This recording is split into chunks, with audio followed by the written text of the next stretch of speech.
Yo tout le monde, c'est Warta dans cette vidéo par rapport au transfert officiel du mercato d'été 2021. Et donc comme d'habitude, je vais en parler. Maintenant, c'est vrai que cet été, j'ai fait seulement une vidéo comme ça. Là, c'est ma deuxième. Mais c'est parce que j'avais pas eu énormément de bons retours. Donc voilà, si jamais vous voulez voir plus d'épisodes de cette série-là, c'est pas mettre un maximum de likes. Le mercato est bientôt fini, mais je pourrais en refaire encore une si vous voulez. Une voire deux, ça dépend parce qu'en fin de mercato, il se peut qu'il y ait beaucoup de transferts officiels. Mais là, en gros, je sélectionne les transferts officiels qui, selon moi, sont intéressants à parler parce que je vais pas vous informer et lâcher tous les transferts officiels, sinon ce serait trop long et on va dire chiant même à regarder. Donc voilà, on va commencer par le premier qui est Hakan Çalhanoğlu, qui a signé pour l'Inter Milan gratuitement.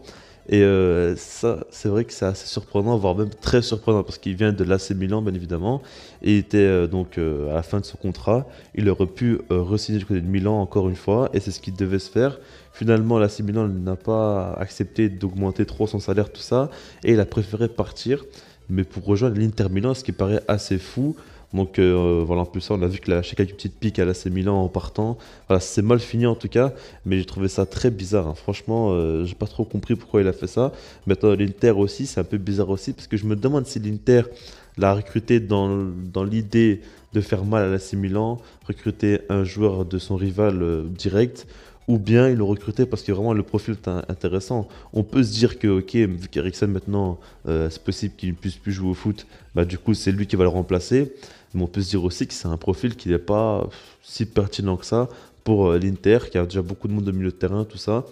Donc voilà, je sais pas trop quoi en penser. Personnellement, moi je trouve pas que c'est un excellent joueur. Je trouve que c'est un joueur vraiment qui peut briller que si vraiment il est bien entouré. C'est pas un joueur qui va prendre le jeu à son compte alors que c'est un numéro 10 et ce qu'il devrait faire. Je suis vraiment pas très fan. Après, sur quelques fulgurances, il peut vraiment impressionner. Mettre des gros coups francs, mettre des grosses frappes, tout ça. On sait qu'il peut nous impressionner. Mais voilà, moi je suis vraiment pas convaincu qu'il pourra faire de belles choses à l'Inter. Après, on sait jamais. En même temps, il vient gratuitement aussi. Ça fait mal au rival. Donc, je peux comprendre c'est l'intérêt d'Inter Milan, mais pas non plus s'il faut que ça par rapport au salaire qu'il a eu. Mais voilà, on va passer maintenant à Rodrigo De Paul qui a signé du côté de l'Atlético Madrid pour 35 millions d'euros. Et ça, franchement, c'est un super coup l'Atlético Madrid. Vraiment un excellent transfert. Et franchement, j'aurais beaucoup voulu le voir au Barça ce joueur-là, parce que Rodrigo De Paul, c'est vraiment un excellent joueur. On l'a vu la Copa América, il a vraiment été excellent. En fait, c'est un milieu de terrain ultra complet, quoi. Il est très bon défensivement, mais offensivement aussi.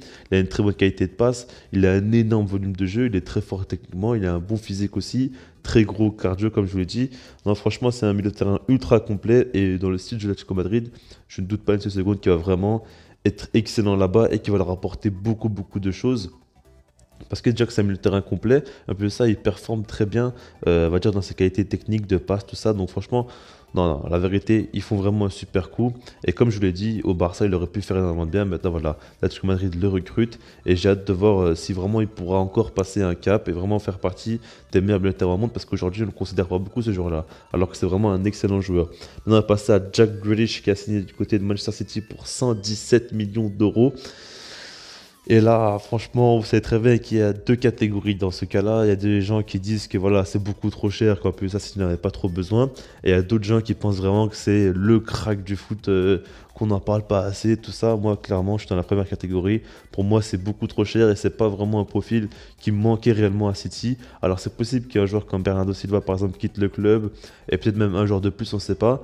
Mais même comme ça, mettre 117 millions d'euros pour Jack Grealish, c'est peut-être un peu trop. Après, Guardiola, s'il le veut à tout prix, c'est qu'il pense à faire quelque chose avec lui et qu'il a vraiment confiance en lui. Donc, ok, maintenant, c'est quand même énormément d'argent.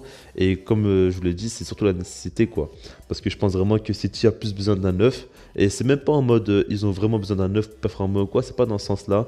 Mais pour moi, ils ont besoin d'un neuf dans le sens où ça rapporterait en quelque chose de plus à l'effectif. Un neuf vraiment qui peut rester bien dans l'axe, tenir les deux défenseurs centraux. Ça apporte quelque chose de plus tactiquement au coach. Et là-dessus, c'est forcément intéressant pour l'effectif.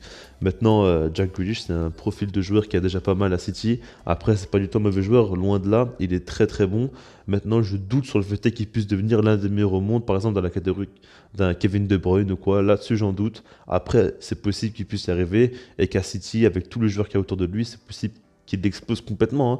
Ça ne fait pas non plus le mettre de côté ou quoi. Mais en tout cas, j'ai quand même quelques petits doutes. Et après, je trouve pas que c'est un mauvais transfert.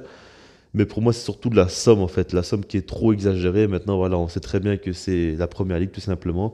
Et quand c'est entre deux clubs anglais, la valeur des joueurs augmente fortement. Donc ça me paraît assez cohérent, même si que le transfert est bien trop élevé. Mais voilà. Maintenant, on va passer à un autre club de Première Ligue, c'est Chelsea qui a recruté Romelu Lukaku pour 120 millions d'euros. Encore une fois, voilà, on sait qu'il y a la crise du Covid, tout ça. Eux, ils s'en foutent complètement, le club anglais, parce que 120 millions d'euros sur Lukaku, c'est quand même une très grosse somme. Maintenant, là, par contre, je comprends directement le but de ce transfert-là. On sait très bien que Chelsea a un besoin au poste de numéro 9. La saison passée, ils ont su gagner avec des champions et être très bons en première ligue. Mais il leur a quand même manqué un joueur tueur devant le but qui leur assure plus. Parce que par exemple, face au Real Madrid, ils ont, selon moi, sur les deux matchs, ils ont vraiment été bien au-dessus du Real Madrid. Ils ont montré de très belles choses. Mais le fait est qu'ils n'ont pas un joueur vraiment tueur devant le but, que Werner, ça croque un petit peu, tout ça. Mais ils auraient pu limite se faire éliminer alors qu'ils étaient largement au-dessus sur tous les domaines du jeu, tout simplement. Et ça m'a vraiment très très fortement surpris. Ça sautait aux yeux quand même qu'ils avaient besoin d'un numéro 9. Là, c'est Lukaku, il connaît déjà la maison. Et c'est vraiment un profil ultra intéressant. Moi, j'ai toujours défendu Lukaku. Si vous vous souvenez bien, quand il a signé à l'Inter Milan, j'avais dit qu'il va faire taire beaucoup de gens et qu'il va prouver son talent. Je l'avais clairement dit, c'est dans les vidéos, vous pouvez voir, c'est il y a bien longtemps quand même. J'ai toujours cru en lui. C'est vraiment un attaquant ultra complet. Et c'est vraiment un bosseur, ça se voit. Il continue de travailler, travailler, il s'arrête pas. Il est vraiment très perfectionniste, tout ça. Et on a vu ce premier match avec Chelsea face à Arsenal. Il a fallu 15 minutes seulement pour marquer un but. Et on l'a vu directement dans le jeu, ultra impliqué, ultra intéressant. Il apporte directement quelque chose en plus à cette équipe-là. Et tactiquement, c'est monstrueux pour Thomas Tuchel. Et puis surtout que voilà, maintenant il pourra planter pas mal de buts là-bas. Et je pense vraiment qu'il va faire une grosse saison à Chelsea. Et en tout cas, je suis très content de ce transfert-là pour Lukaku comme pour Chelsea. Maintenant, on va passer à Martin Odegaard qui signe du côté d'Arsenal pour 40 millions d'euros. Et là, c'est vraiment dommage quand même pour le joueur. Parce que quand on regarde pour Arsenal, c'est vraiment une très bonne chose parce qu'il est arrivé en prêt la saison passée. Il a joué 6 mois, il a été très bon. Il a apporté quelque chose en plus. Et je trouve que Arsenal a besoin d'un joueur comme ça, un peu pour véritablement remplacer Mesut Özil. Un joueur qui va faire le lien entre le milieu et l'attaque. Un joueur très technique, très bonne qualité technique, tout ça de passe, Vista, ça pourrait vraiment leur faire beaucoup de bien et Odegaard va leur faire du bien, donc c'est un super transfert pour eux. Maintenant, quand on regarde pour Odegaard, il aurait pu clairement réussir au Real Madrid et ça aurait été incroyable pour lui, quoi. On sait très bien, Modric quand même, il va pas jouer non plus énormément de matchs. Toni Kroos en début de saison, là, il est blessé pour l'instant, donc il a l'occasion d'avoir le temps de jeu. Finalement, c'est Isco qui va jouer à sa place.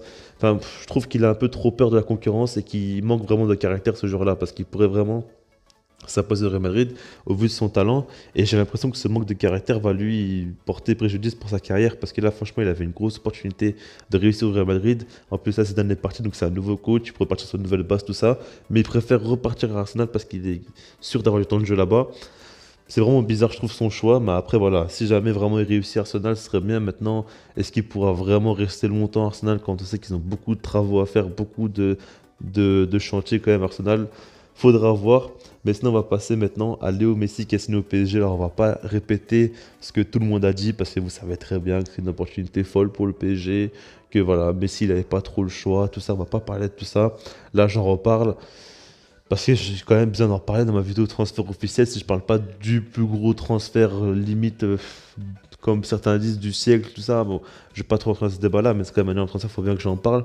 Moi, ce que j'aimerais juste dire, et c'est pas bien dans les commentaires ce que vous en pensez aussi, c'est est-ce que vous vous rendez compte du risque que prend Léo Messi en allant au PSG? Parce que le PSG, on peut dire ce qu'on veut, ils ont un bon projet sportif, ils ont une belle équipe, ils commencent vraiment à avoir des choses intéressantes, tout ça. Maintenant, le PSG, là, s'il ne gagne pas la Ligue des Champions, ce serait une catastrophe, comme je l'avais déjà dit il y a quelques jours, quelques semaines, tout ça. Si maintenant que Messi ne gagne pas la Ligue des Champions, ce serait une catastrophe pour eux.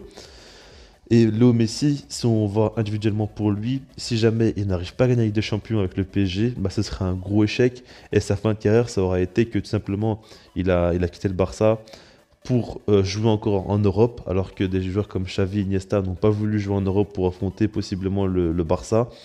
Et au final, il aura fait un échec et il n'aura pas réussi en dehors du Barça. Donc pour moi, franchement, il prend quand même beaucoup de risques. Après, je comprends encore que vu la forme qu'il a encore actuellement, qu'il veut encore jouer en Europe, tout ça. Maintenant, les risques qu'il prend sont quand même très élevés. Et pour moi, il aurait dû faire le forcing pour aller à City. Là, il aurait plus de chance parce que franchement, le PSG, les gens le voient beaucoup trop, ce club-là. Mais j'ai vraiment beaucoup de doutes et ça ne m'étonnerait pas du tout qu'il ne gagne vraiment pas avec des champions, que limite il se fasse sortir avant les demi ou quoi. Enfin, ça serait une surprise hein, s'il se fasse sortir avant les demi.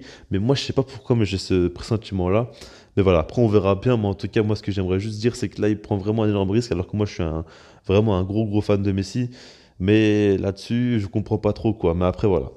Maintenant, on va terminer la vidéo avec Kylian Mbappé qui pourra rejoindre le Real Madrid. Et là-dessus, Ce qu'il faut dire, c'est qu'il pourrait finalement rejoindre le club dès cet été. Donc là, c'est assez fou parce qu'on parlait beaucoup de Mbappé libre l'année prochaine, tout ça. Maintenant, ce qu'il faut savoir, c'est que le PSG aurait enfin compris que ce serait peut-être une bonne chose pour eux de le vendre dès maintenant. Et du coup, ils cherchent déjà un remplaçant. On parle de Richarlison qui pourrait le remplacer. On va pas trop parler de ça, on va surtout parler d'Mbappé. Mais c'est pour vous dire qu'en tout cas, le PSG pense vraiment que c'est possible de le laisser partir dès cet été. Le Real Madrid, eux, seraient prêts à lâcher jusqu'à 180 millions d'euros pour le faire venir. Et en fait, moi, je trouve ça quand même très intéressant parce que quand on y pense, le Real Madrid, s'ils attendent un an, on ne sait jamais ce qui peut arriver. D'ici un an, quand même, Mbappé, imaginez s'il gagne la Ligue des Champions avec Messi, Neymar, si tout se passe très bien, si jamais il se dit, allez, pourquoi pas encore continuer un an, 2 ans de plus au PSG, encore continuer un petit peu à écrire l'histoire à côté de Léo, ça serait quand même ultra bien pour sa carrière. Et puis même, si jamais il se rend compte qu'il pourrait grandir comme ça, parce que c'est... Par exemple, Messi, quand il était jeune, il avait joué avec Ronaldinho, et c'est Ronaldinho qui a fait un petit peu, qu'il a accéléré sa progression, Léo. Et je pense qu'à Mbappé, avec Messi, voilà, c'est l'environnement parfait pour progresser et pour grandir. Après, voilà, on ne sait pas ce qui peut arriver, mais en tout cas, si jamais le Real Madrid le recrute dès maintenant, c'est sûr que c'est une très bonne chose parce que dès maintenant, il va arriver et il va apporter parce que le Real Madrid a besoin d'un joueur autre que Karim Benzema qui pourra claquer beaucoup de buts. En plus de ça, son profil est ultra intéressant. Il peut jouer en tant qu'ailier, il peut jouer en tant que buteur et il peut marquer beaucoup de buts, comme je l'ai dit, mais en même temps, il est très rapide, il est technique, tout ça, et il représente l'avenir du foot. Donc, si maintenant il vient dès aujourd'hui, dès cet été, ce serait une énorme chose pour le Real Madrid. En plus, ça, ils auront le temps de préparer leur prochain mercato autour d'Mbappé. Et ce sera plus simple pour eux. En plus, ça, ils seront rassurés. Parce que si maintenant ils attendent tout, ils attendent vraiment qu'en 2022 il arrive et qu'au final il n'arrive pas, tous les plans vont s'effondrer. Ce sera compliqué pour eux. Mais franchement, s'ils le recrutent dès maintenant, ça pourrait beaucoup apporter. Donc voilà, c'est assez compliqué. Maintenant, pour moi, le Real Madrid, le mieux c'est qu'ils le récupèrent dès maintenant parce qu'ils en ont fortement besoin. Et il ne faut pas non plus faire une saison mauvaise ou quoi. Si maintenant ils peuvent recruter et faire une belle saison derrière, c'est sûr que l'année prochaine, beaucoup de gros joueurs voudront rejoindre le Real Madrid et ce sera plus simple pour eux de recruter. Et donc voilà, maintenant, on peut commencer à s'en passer. Puis sinon, moi, je vous dis peace.